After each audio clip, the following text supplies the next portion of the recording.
and welcome to Access Sportsnet Lakers, driven by your Southern California Honda dealers. I'm Chris McGee, Big Game James Worthy, Robert Ory. We got Brez joining us in a little bit. No LeBron, no AD, no Gasol, KCP, Keefe.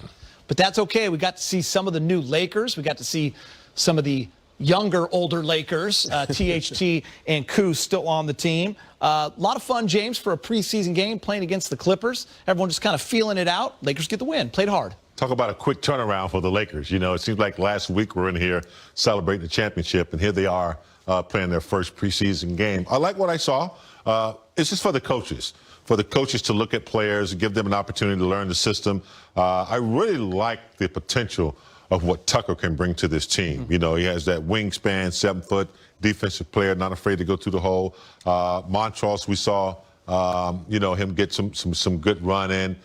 Schroeder, of course, is going to be the point guard. So, you know, we got like a snapshot of a first game against a crosstown team that we're going to see again on Sunday. So, you know, everything we expected in a preseason game one. Rob, is going to take some time, right? You're going to see both teams commit turnovers, maybe some sloppy play, getting used to shooting in arenas with no fans and that depth perception. But what did you think about the first game? What were some of the things you were looking for? I was looking for some continuity going on in this game, and you can still see this. It's still early. Then a lot of new faces, and you got to think about it. You still don't have three of your big dogs in this game, well, four, counting KCP. So this is going to be a game of learning, and I hope the guys on the bench are watching the guys that are out there now and saying, okay, this is what I can do to help them, and talking to each other, because it's all about communication right now, because they're learning each other and they need to talk about it. And it's going to also be about film sessions and understanding what I did wrong and what I can help the other guy to be better. So, but I'm enjoying what I'm seeing, because you got Schroeder, you got Harold, those two guys, you know, 1 and 2 as far as 6-man, they were very productive. Yeah, we're going to talk about them in a little bit. First, let's go back to Staples Center. THT is with Mike Trudell. All right, Talen Horton-Tucker kind enough to join us after this opening win in the preseason. Talen, look, Frank Vogel told on you. He said that you've been really kicking some butt, in his words, in practice the last several days. Where's the confidence coming from? How are you feeling about the development of your game at this point? I'm really just kind of come out here and play, you know, just do whatever, you know, the team needs me to do, you know, fill any void that they need. And I just want to come out here and play my hardest, and, you know, whenever I get the opportunity, you know, capitalize on it. You know, there were a lot of moves today. You were getting into the paint and really, you know, bumping guys off, not looking like a 20-year-old. How much of that has always been in your game, and how have you evolved that to be able to do it at the NBA level? I feel like I started off pretty slow, so just being able to, you know, find the rhythm and play, you know, it's pretty good for me. Just being able to showcase my skills and, you know, just use, you know, whatever it takes to just try and get the win. So I feel like I did that tonight. It was pretty good. Talen, you were the second youngest player in the NBA last season. Of course, you guys go all the way through the longest season in NBA history to win the title. What did you learn alongside LeBron, alongside AD, all of the vets, Dudley, and so on? What did you learn last season that you can apply for this one? Just how to be a professional, you know, take every game serious, you know, treat it like it's your last, and, you know, just be a champion. I feel like, you know, being in the bubble was a great learning experience for me, and I just wanted to capitalize on that, you know, coming into this season. All right, last thing for you. What do you think of some of your new teammates? You got to see Montrezl Harrell, Dennis Schroeder, and Wesley Matthews all out on the floor tonight. How do you think those guys can help this season? They're going to be really big for us. You know, they're here, and they are who they are. You know, I feel, you know, really confident in them. You know, just getting started today, I felt really good playing with them. And, you know, I'm excited to see what the rest of the year holds. All right, Talen, good to see you guys back out on the floor. We appreciate your time. Have a good one, all right? Appreciate you. Thank you. All right, guys. All right, well, we're going to talk about some of the new guys, but let's talk THT first. He got the walk-off interview with the win. Rob, aggressive, not afraid to attack. He's trying to show he belongs in the rotation. He's not afraid to take shots either. Oh, he's not afraid to take shots. He's not afraid to challenge anybody. And that's the thing. When you see rookies, sometimes they can be a little hesitant. I know he's not a rookie, but he's still young. In my eyes, he's still a rookie because he's not even 20 yet. He ain't over 5 years yet. Yeah, you know, so he's going out and doing what he does in practice and carrying it over to the game. It's all about carryover and having that confidence. You saw one move where he went between his legs like 3 or 4 times, put the body into him. You know, that's a vet move. That's what he's been watching LeBron. He's been watching all these guys in practice. He's been that sponge, and he's learning the game.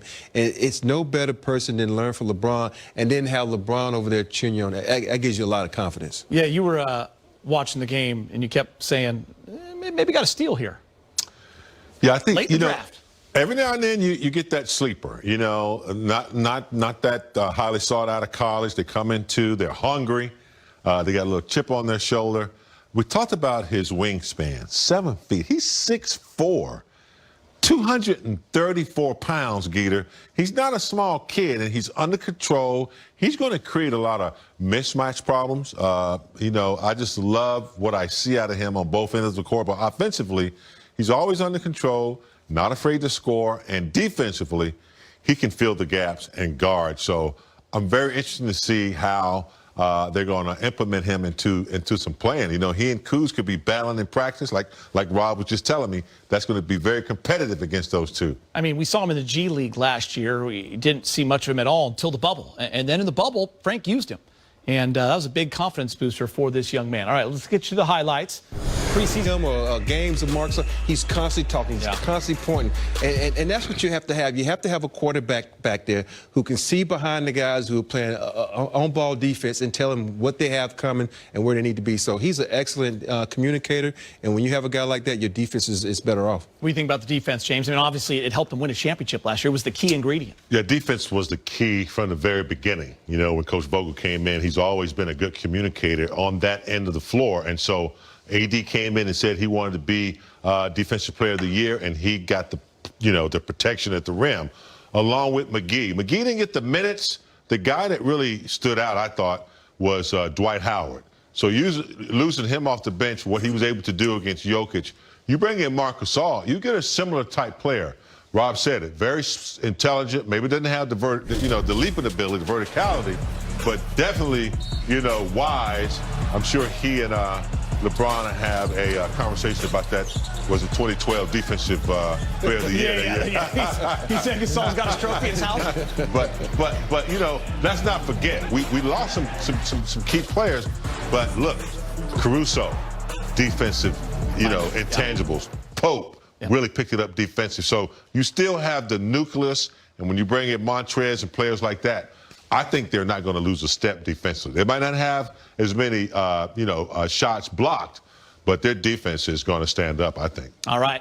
Well, that's what happens. Can't duck me now. Hey, when you have a championship, man, you kind of, you ignore need a little people. break. We know you're raising two beautiful daughters. We know you don't have time for us anymore. I love you guys. I'm so happy to be back. Lakers are still the champs, although Anthony Davis and LeBron James will not play in tonight's first preseason game. They did make a big commitment to the organization. Braun and the Brow will be together for at least the next 3 seasons after LeBron extended his contract for 2 more years, which keeps him with the Lakers through the 22-23 season. AD signed a 5-year deal to stay with the Lake Show. Here's what those contracts look like.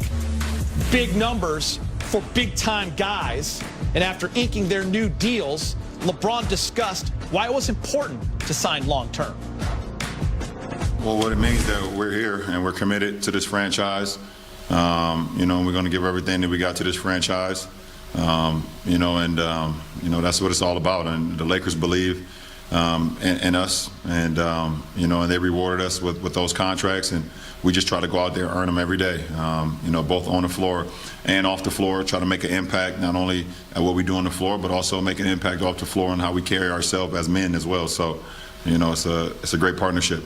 Like I say, Rob was always trying to improve the team and keeping me and Braun in the loop. So, for a coach and a GM to always keep, their players in the loop, it just builds that trust with them.